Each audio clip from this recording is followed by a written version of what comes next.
What's up, everyone? Welcome to This Day in Philly Sports History for October 26, 2024. I'm your host, Jim Montgomery. Welcome to a Saturday edition of the podcast. Before we get into today's episode, let's do a little quick housekeeping. Be sure to follow me on social media, Jimbo_Mont, Twitter and TikTok, at Philly Jimbo on Instagram. Subscribe to the YouTube channel. Continue, leave comments, subscribe, like the videos. All of that helps the algorithm out. And then just spread the word. We're continuously, slowly growing. I know we have a few new listeners out there through word of mouth. So I appreciate you. Welcome. But continue to spread the word and let everyone know, because chances are, if you're enjoying this, someone else will as well. And it was brought to my attention yesterday, too. If you follow me on Facebook, when I post the question of the day on Instagram, and you be sure to vote there too. Back to the few, all those places are where you can vote for the question of the day. But it comes up as a story, I guess, on Facebook.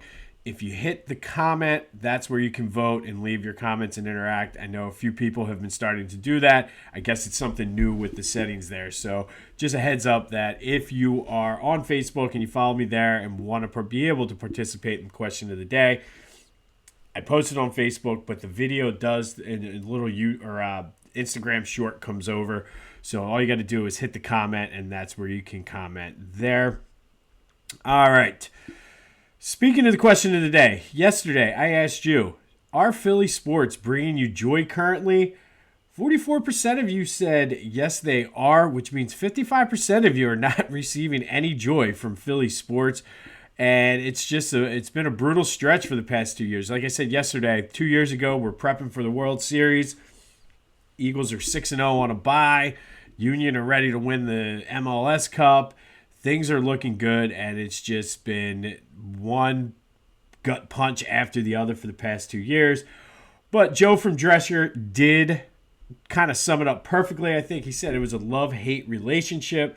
Love watching them. Much like my uncle said, you root for them no matter what, hope for the best, but man, they are irritating sometimes.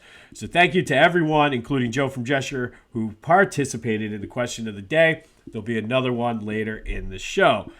Speaking of not bringing any joy, I was super excited we went out to dinner last night. I was excited to come home, watch the Sixers, and what I saw was a complete and total embarrassment. They couldn't shoot. They couldn't rebound. The Raptors, there's no reason to lose to the Raptors in that spot with or without Joe and PG. 115-107. They just could not get over the hump. I did stay to the very end. At one point, they were down almost 20, but battled back, so I guess you could take a positive from there. But as I mentioned so many times, I'm not in the participation moral victory game. I want to win.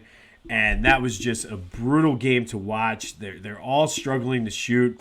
But I think more disappointing yesterday was just the lack of rebounding. I mean, I don't want to call them out for not hustling, but it was almost as if they were not hustling, trying to get those loose balls. We'll be without PG and Joe again tomorrow as they go to Indiana, who got thumped by the Knicks. So they have a bad taste in their mouth, and tomorrow's game could be ugly based on the way things are playing out. No word yet on when or if Joe and PG will be back, but hopefully we'll get some clarifications and answers on that today. But not a good loss for the Sixers at all. Not that any loss is good. More on that here in a minute. But, man, just a lack of shooting, and I can deal. Like, listen, shooters go on streaks. It's just like hitting in baseball. And I'm fine with struggling to shoot from outside and struggling to get shots. Like, listen, it happens, especially when you're down your two best players. But what I can't excuse, and this is what killed them in the Knicks series in the playoffs, is just the lack of rebounding. Like, it's just, I don't know. And, I mean, I grew up with Dennis Rodman got like every rebound, and he was not the biggest guy on the court. Guys like Charles Barkley getting rebounds, but battling in there. But, man, this team just could not rebound yesterday. Hopefully they can come back and get out of their slump tomorrow, though, in Indiana. Flyers will be in action this afternoon against Minnesota. It's time to bounce back for them. I mean, give the home crowd something to cheer about. They've been booed every game so far at home this year. Rightfully so. I mean, no I don't think there's a reason to cheer them right now. Mishkov is doing okay, but I get that they're a young team, but how about we come out and play with that energy that they had in the second half and second and third period the other night against Washington. But Flyers wild today at 1 down at the Wells Fargo Center. All right, Eagles news. And I don't even know how to begin to address this because I did see some of the comments on Twitter ripping this, but there was a lot of talk yesterday about Elliott Shore Park saying that this would be an acceptable loss for the Eagles if they lose. What? Like, to me, if that is not the softest, most millennial bullshit that I've ever heard, like, I'm not worried. I just mentioned it. I'm not worried about participation trophies. Like, that is the most asinine comment I ever heard. Like, am I going to be, like, you go into certain games and sure, like, you might not expect them to win, but to call it an acceptable loss, like, oh, as long as they play well. No, like, that is dumb. That is just backwards thinking. And again, is this because as a fan base, some of us have become soft since we won the Super Bowl? I don't know, but that is just absolutely ridiculous thinking. And luckily, whatever poll that WIP put up, like it was 70-80% saying that no, it would not be an acceptable loss. And like I said, like I don't care if they were playing the Chiefs.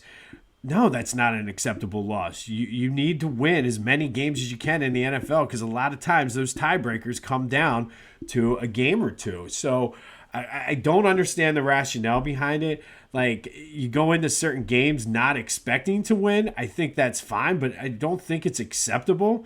I mean, the only time a loss would be acceptable would be, I guess, during the process era of the Sixers when you were trying to tank for first picks, but not for a team that has Super Bowl aspirations or at least came into the season with Super Bowl aspirations. To say any loss at this point with this team, with all of the crap that the head coach has gotten, with all of the crap that the quarterback has gotten, and all that we've been through for the past 2 years, to say any loss is acceptable is unacceptable.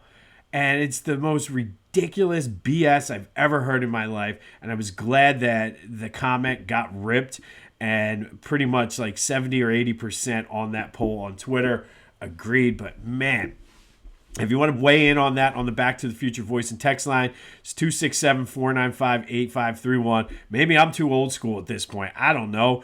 But that is the most, hey, we tried hard and give me a participation trophy type shit I've ever heard. And no, like I'm not in that business, especially with this team. Like if it was this, the Eagles were an up-and-coming team, I could even almost justify saying that, sure, play well against a better team and show that you're there. Like the Eagles back in 2000 when it was Donovan's first year as the starter, and they played a lot of tough games, close games, and really started to win and come into their own. But to say that this Eagles team, the way they're made up after what we've been through for 2 years, that a loss would be acceptable in Cincinnati, ridiculous. Absolutely ridiculous. Let me know your thoughts. Maybe I'm missing the point. Maybe I'm turning into the old man yelling at the cloud. I don't know. I feel like that happens to people as they get older, and a lot of times you don't realize. So if I'm doing that, let me know. But to say any loss is acceptable is absolutely just insane to me. Some injury news. Mekhi Becton doesn't look like he's going to be cleared to play. Obviously, Dallas Goedert is out. For the Bengals, T. Higgins hurt his quad yesterday in practice. He's listed as questionable. If I had to guess, I bet you he will play in this game. They finally announced the uniform combinations. I know we've been waiting all week for the uniform combination, and they're wearing the green on white green jerseys, white pants, typical normal Eagles uniforms. So hopefully the uniforms will bring some good luck out in Cincinnati. But that does lead us to today's question of the day. And I might be tipping my hand a little bit with what the keys to the game is going to be tomorrow. But who needs to play better tomorrow? Jalen Hurts or the Eagles defense? Let me know your thoughts. I think both of these guys are going to be key to this game. So who needs to, both of these guys, Jalen and the defense are both going to be key to this game. But which one is more critical, the defense or Jalen actually coming out and having a decent passing game? Let me know your thoughts. 267-495-8531. That's the Back to the Future voice and text line. You can also vote on any of the social media. I mentioned how to do it on Facebook. If you're listening on Spotify, there's a button right there on the app you can vote. Leave a comment and let me know which is more critical, Jalen Hurts playing better or the defense playing better. 267-495-8531. That'll get you in. And be sure to let me know your thoughts on acceptable losses, because I blows my mind that is even a thought or even on anyone's radar. But let me know your thoughts. All right, today we're going to hop in the Wayback Machine, and we're going to go all the way back to 1911. And on this day in 1911, the Philadelphia Athletics beat the New York Giants 13-2 to win their second consecutive World Series championship. Chief Bender was on the mound for the A's that day, pitched a 4-hitter. The A's scored 4 in the fourth and 7 in the seventh to give the home crowd down at Shibe Park their second consecutive World Series championship. The A's were led by Hall of Famers Eddie Collins, Eddie Plank, and Home Run Baker. Chief Bender is also in the Hall of Fame. Connie Mack is a Hall of Famer as well. He put together a stacked team. For the series, Eddie Collins won the MVP, hitting .286. Not sure why Home Run Baker was not the MVP of this series. He hit .375 with 2 homers and 5 RBI. Maybe it was political even with the sports writers back then. The A's pitching, though, was outstanding in this series, held the Giants to a .175 batting average as a team, and that to this day is still the lowest batting average for a team in a 6-game series. They would go on to win the World Series again in 1913, so they took 3 out of 4. And then Connie Mack, to save some money, started selling off his players. The A's went on to some dark times, and then they came back in the late 20s to win a couple more World Series. And to this day, the Philadelphia Athletics, I mentioned this stat a lot, and it still just blows my mind and goes back to yesterday's question of the day with Philly sports bringing us joy. The A's have 5 championships while in Philadelphia, and that is the most of any team in the city of Philadelphia. But on this day back in 1911, the A's beat the Giants 13-2 to win their second consecutive World Series championship. They take a year off in 1912 and win it again in 1913. All right, finally today, our 2024 Philadelphia Sports Hall of Fame inductee spotlight. Today is Angelo Cataldi, who is the recipient of the Legacy of Excellent Award. And I will give you full disclosure here. I was not a listener to Angelo Cataldi, mostly because when he first came on, I was in middle school or late elementary school. Didn't have a car, so didn't really listen to 610 that much. I was more into listening to Power 99 and Q102 at the time. And then it kind of turned me off with the whole Donovan McNabb booing thing at the draft. I will get there later in the show.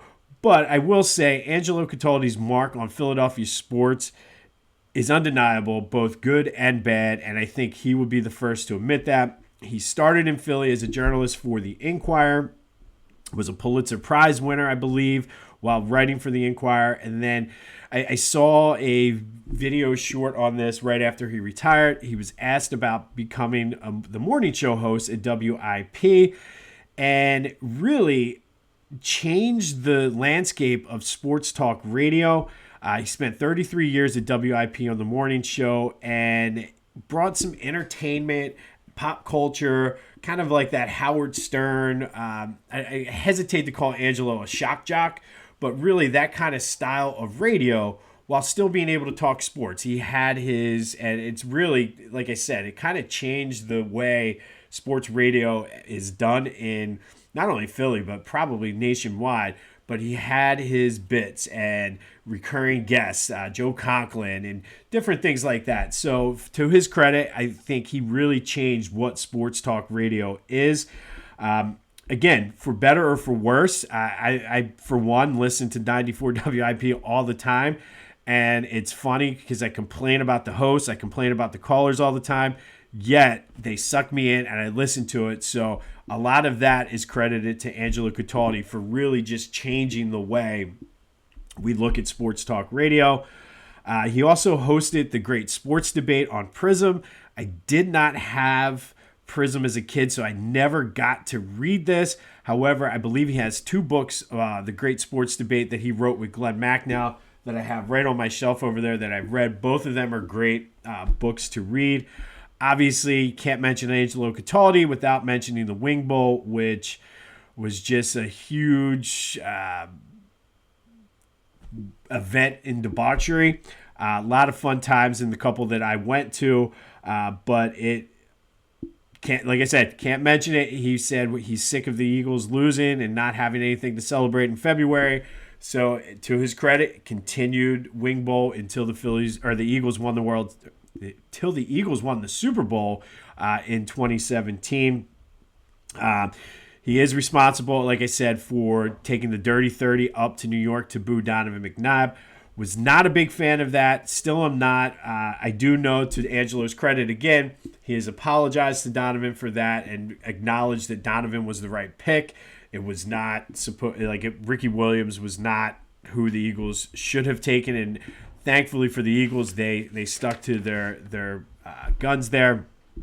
But like I said, that was really what turned me off a little bit to Angelo. And again, he, for better or for worse, we're sitting here talking about it. What he's done for Philly Sports Talk Radio is undeniable. He's in the Broadcast Pioneers Hall of Fame, the WIP Hall of Fame. He's won numerous other awards throughout his career, both for journalism as well as being on the radio. And on November 7th, he will take his spot with the other greats in Philly sports history at the 2024 Philadelphia Sports Hall of Fame induction ceremony. So today's spotlight is on Angelo Cataldi, the legacy of excellent recipient for this year. Again, whether you liked him or you hated him, what he did for Philly sports is undeniable, and he will take his spot in the Philadelphia Sports Hall of Fame along with the other all-time greats. On this day in 1911, the A's beat the Giants 13-2 to win their second consecutive World Series championship. To this day, as sad as that is, the A's still have the most championships in Philadelphia for professional sports. We'll have more on the Eagles tomorrow, including the 3 keys, as well as our prediction. We're 3-3. Can we get into a winning record and actually have won some money on the Eagles this year? But I will have the 3 keys and break that down. Flyers today in the Wells Fargo Center against Minnesota. Sixers traveling to Indiana. Hopefully they figure out how to rebound and shoot on the way there. Be sure to answer the question of the day. Who needs to step up more, the Eagles defense or Jalen Hurts tomorrow? 267-495-8531. That's the Back to the Future voice and text line. You can find me on all my social media and comment there as well. And then let me know your thoughts on the acceptable loss. Again, if I'm starting to become that old curmudgeon who's yelling at the clouds and telling the kids, get off my yard, let me know. But to say any loss is acceptable is just, to me, unacceptable. But let me know your thoughts on that. This has been This Day in Philly Sports History for October 26, 2024. My name is Jim Montgomery. Go have yourselves a Saturday, and until next time, I'll see you when I see you.